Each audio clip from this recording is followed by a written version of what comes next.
So if you want to see how to make this table, stick around. It's coming up right now.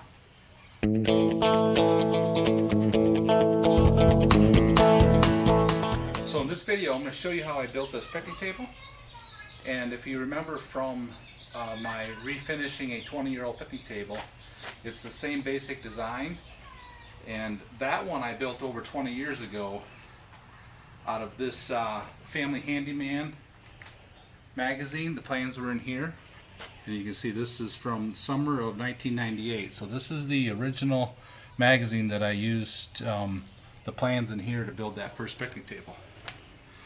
So I bought those plans again recently in this Family Handyman 2x4 outdoor projects.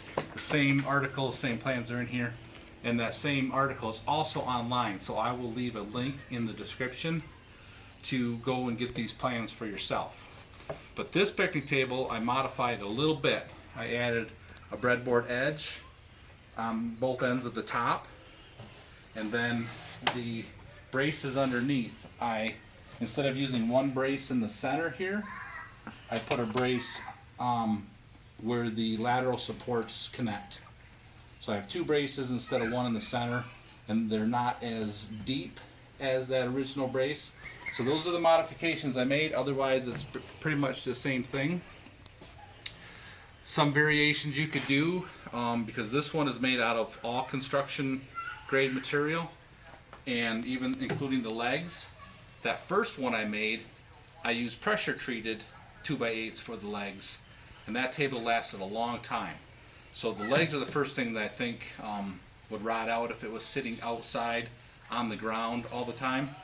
This table is going to be kept under the lean-to here, so it won't be exposed to the weather hardly at all, unless we had a blowing wind or something that was blowing some rain in. So I'm going to start with my legs.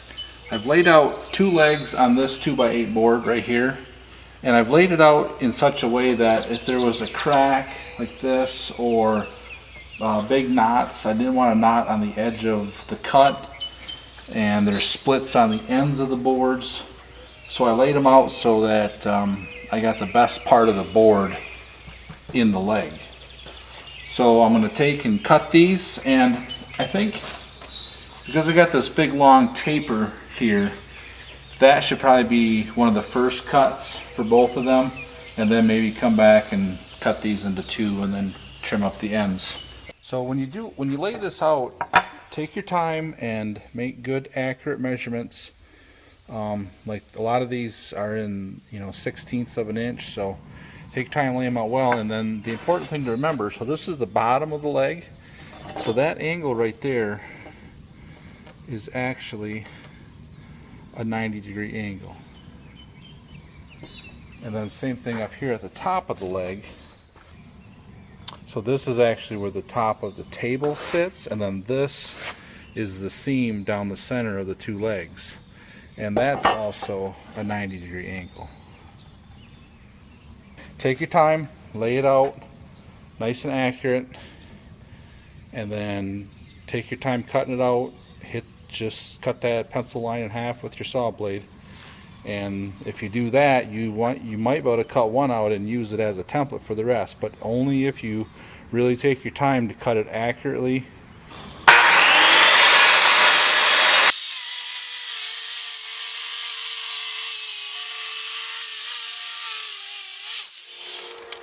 This is where I really like my left-bladed saw, what I call a right-handed saw, because when I use it with my right hand, I can see where the blade is cutting, and that allows me to get a nice accurate cut against that line.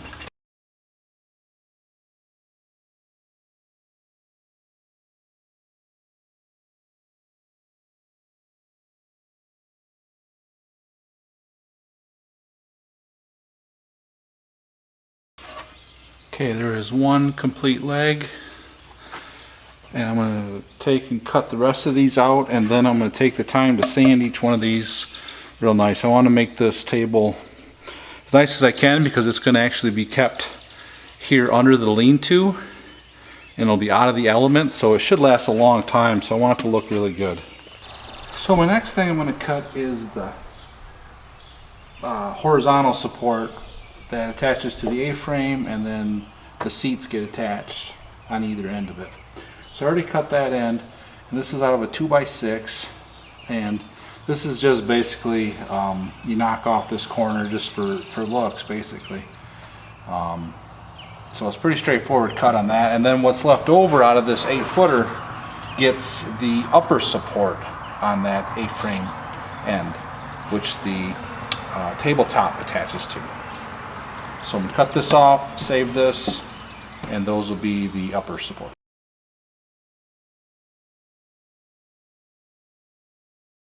Okay, so this is one of the top supports here.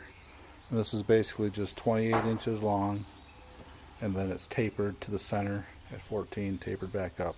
So the plans call for 28 1/4, but I shortened it up a little bit because I didn't want this edge flush with the top of the, basically the top board for your tabletop sits right there, and I wanted that to be recessed a little bit, so I went a little bit shorter than the plans called for. And then it also calls for 3 of these, one on each of the A-frame leg supports, and then one in the center. But I'm going to do something a little bit different on this one. From the original picnic table I built, I've noticed that with only the 3 supports, you can get a little bit of a warp in the top boards, and then they don't all line up. So they're not all flat because one's got a little bit of a dip or a warp in it. So I'm going to actually do something a little bit different, and I'm also going to make it so it's screwed from the bottom side instead of the screws going through the top boards down, just to avoid any screw holes on the top of the table. So this is the lateral support for the legs.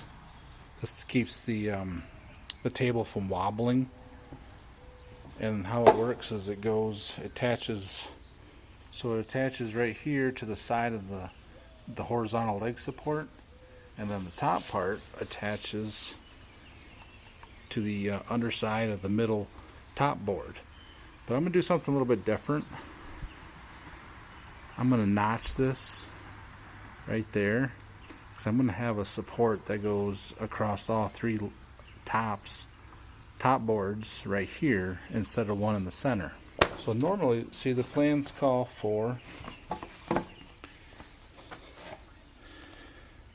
3 of these, one on each of the leg supports, and then one in the center right there.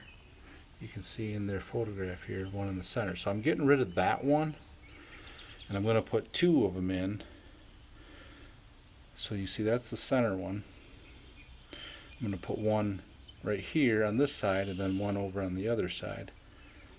And that's to help keep those boards, those 3 top boards, flatter all the way down. Instead of just 3 supports, I'm going to end up having 4. And my support, then I don't think it needs to be as deep as what they show there, 5.5 inches deep, because I've hit my leg on that several times in my old table getting in. So my new supports are going to be just 2.25 inches thick. I just ripped this down out of some stuff I had left over here. And that's why for the notch there, I'm going to actually notch that like so. You'll see when we assemble it. So I got my pile of material cut. It's all my legs and supports. And then I have my top and my benches sitting over here ready to go. I cut these down to length. The plans call for 90 inches long, and that allows you to cut all the checked ends off. But what I did is I went 91 inches, and then I'm going to try something. I'm going to try a breadboard edge on the end of these.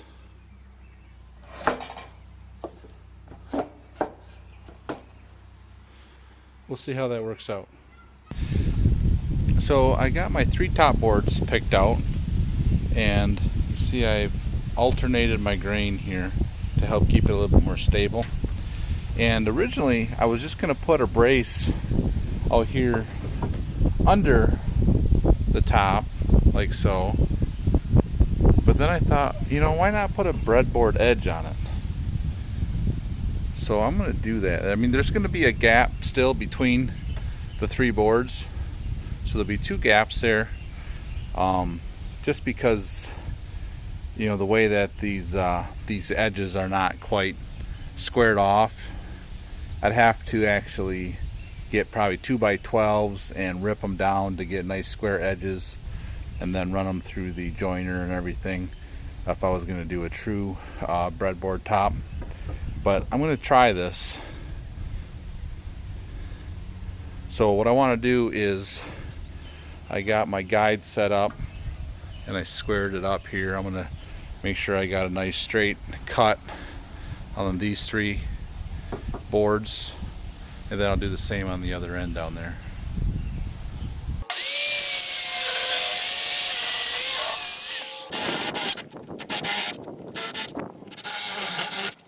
So these are the upper braces for the legs, and it's going to be like that, and the top will sit on top of it. And because I didn't want any screws going through the top boards from the top side, I put pocket holes in this to attach the top. And then towards the edge, I did pre-drill a recessed hole there for a screw. So then each of the top boards will get two screws, and two screws. So I'm just using my Kreg jig for this.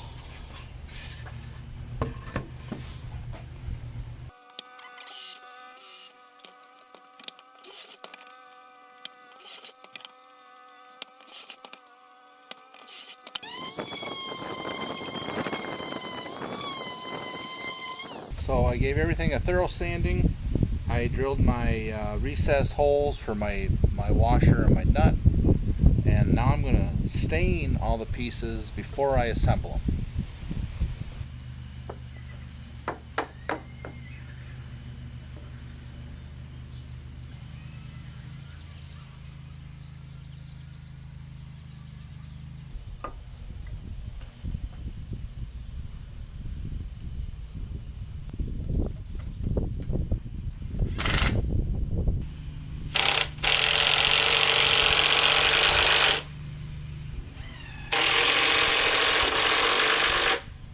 Well, I screwed up on my hole drilling,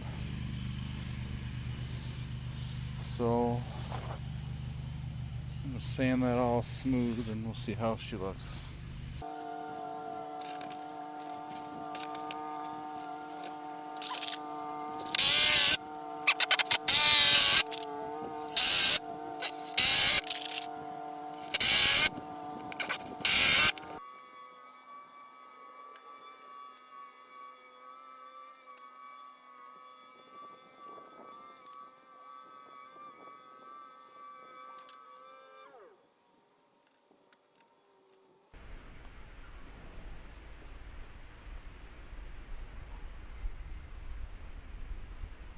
Now, to assemble the legs, they give you the dimensions in the instructions. Like, the spread of the legs is supposed to be 49.5 inches long. You want to make sure you have this top piece lined up right across the top. This is it's 15.5 from here to here. So what I'm going to do is get these laid out just right, and I'm going to run 2.5-inch screws here, here, here, and here to hold it all together. Then I'll come back and pre-drill these holes for the carriage bolts, and then tighten it all up.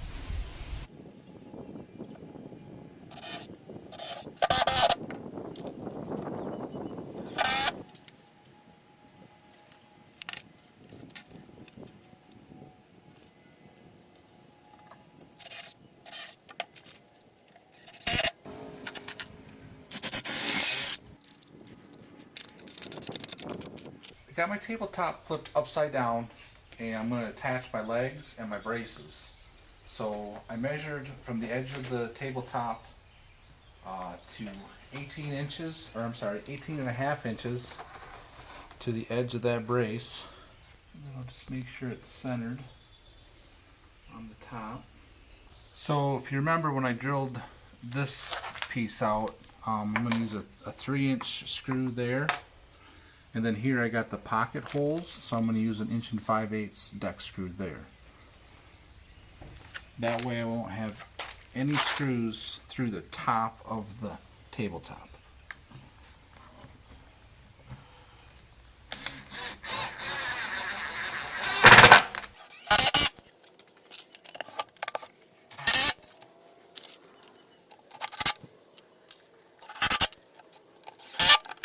Okay, so this is where this design is a little bit different from the one in the magazine, and this one originally was flat here and attached from the top side of the tabletop and the center board with 2 screws into this, and then it had a center brace right here, similar to this one.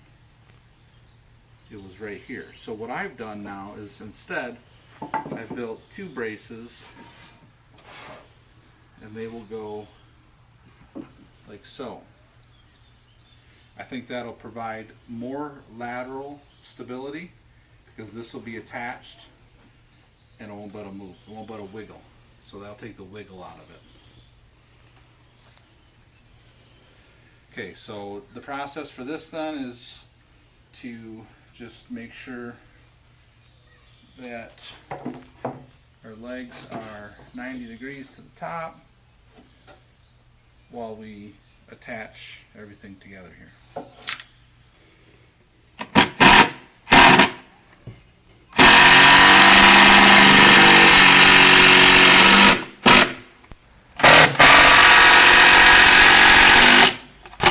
Okay, so there's not as much meat here on that brace to work with, so I'm going to pre-drill it so I don't crack it.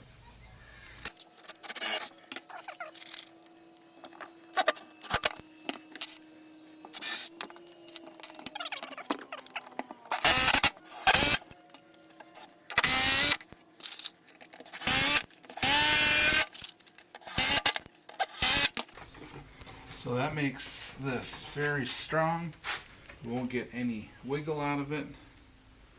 We'll just finish the other side. We'll flip it over and put the put the benches on.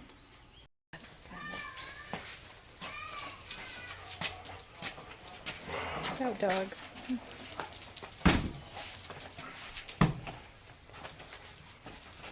Very nice.